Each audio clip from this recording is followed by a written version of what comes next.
Hey guys, I wanted to do a quick video on IXL BB6, which is solving quadratic equations using square roots.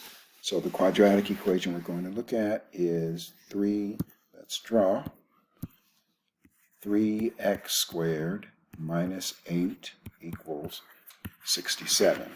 And the thing I like about this particular method is that it's the same method that you use to solve regular two-step equations.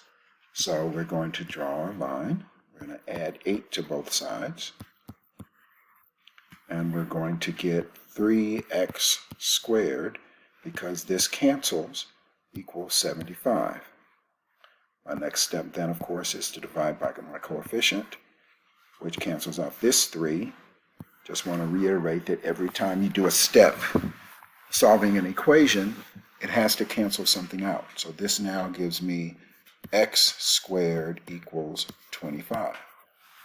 And so now we're almost done, but we have to get rid of the square root. So we take the square root of x squared, the square root of 25, because that cancels out the square. And we get x equals positive or negative 5. Or in the case of the IXL, it's going to be x equals 5 or x equals negative 5. And that is the solution. So make sure that you do all of the inverse operations. We got rid of the 8. We then got rid of the coefficient. Then we got rid of the squared. So those are your steps.